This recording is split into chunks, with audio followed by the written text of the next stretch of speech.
Hey, this is kind of interesting. So, a couple weeks ago, I told you that for a while I've been mulling over how could we introduce a Spanish language version of the David Pakman show into the online political milieu, so to speak. The idea being there's lots of people in the United States whose English is not good enough to really take in political content like the normal English language version of the David Pakman show. So, if there was some way to do a version of the David Pakman show in Spanish, we would be reaching a completely new audience. Now, it's not practical. I don't have the time in the day, in the literal sense, to do the entire show over in my native language of Spanish, remembering, of course, that I was born in Argentina and learned English as a second language. So one idea that I presented a couple of weeks ago was doing a computer, like an automated computer overdub of the show in a computerized Spanish voice. And the problem was it sounded pretty unnatural. Let me play a little bit of that for you just to remind you. Fue un fin de semana realmente loco, fuera de la Casa Blanca. Donald Trump sufrió una fusión extraña y extraña por una historia del Washington Post sobre tweets y les hizo enviar tweets aún más locos. Así que el sábado, The Washington Post escribió sobre los tweets racistas de Donald Trump el domingo, casi como un día más tarde. Trump pasó su mañana perdiendo la cabeza por el Washington publicar historia. Y uno de los temas de ese artículo del Washington Post.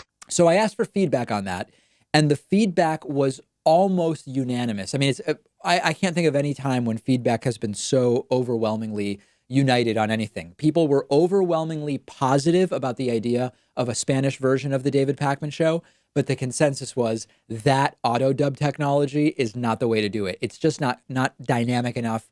It doesn't sound anything like the program or like me with dynamics in my speech. So I tabled it because the alternative is to get a real person to dub every day what we're doing. That's expensive, it's a ton of work, and maybe it's outside of our scope. Cut to this week when a Reddit user and a viewer of the show actually did a real dub of a David Pakman show clip. Now, the time it took is crazy. It took him 4 hours for like a 2 or 3 minute clip. But it's actually really good. So take a look at this, take a listen. This isn't even, it's sort of funnier in a sense because this was a voicemail segment from the Eggman. And he translates Eggman as hombre huevo, literally Eggman. I mean, as a literal translation.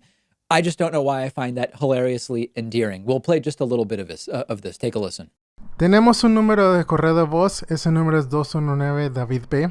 Este mensaje de voz es del hombre huevo. Ahora, necesito darles algunos antecedentes. El hombre huevo vive en un área rural al norte del estado de Nueva York y nos ha dicho antes que vive en un área de ingresos relativamente bajos y que vive en un área bastante conservadora y que trabaja principalmente con conservadores. Y él dejó un mensaje de voz explicando que la forma en que se llevan a cabo las conversaciones sobre cómo suben las primas de atención médica y sus compañeros de trabajo y las personas que lo rodean culpan a Obamacare, lo cual por supuesto no tiene sentido y les diré un segundo por qué. I love it. I truly have no idea how we could make this a thing, but I think it does have potential. The reality is, professional daily dubbing of the entire show would be, I think, extraordinarily expensive. The idea is not to fill our current channel with Spanish language content, but my thought was to create, the David Pakman show in Spanish and to have Spanish versions of our clips there. Also, part of why this is funny to me is that me being from Argentina, my Spanish accent is so different from this viewer who's from somewhere not Argentina or Uruguay. They don't sound like they're from Spain. I can't quite place the accent. It doesn't sound Puerto Rican or Dominican, but it could be anything from Mexico to Colombia or Venezuela, something like that. That's also just kind of funny to me, although I guess it'd be less funny to people who don't speak Spanish. Anyway, let me know what you think about this. I think it is a very, very cool idea.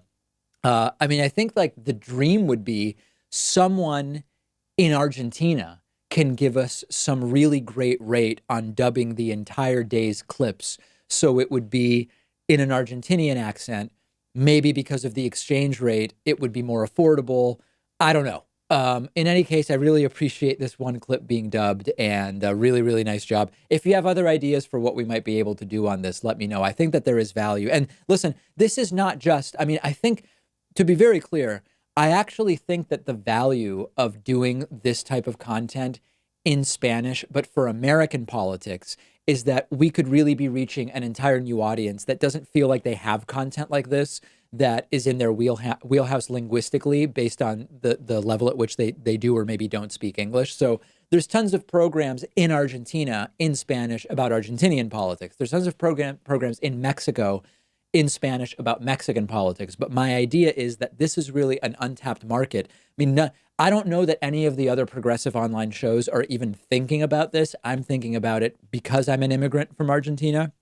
And I talk to so many people all the time, just people I meet out in the world who would love to be following American politics in Spanish from a progressive perspective, but there is not as much available as maybe they would like. So I'm actually seeing this as an activism tool in addition to just being kind of interesting and different.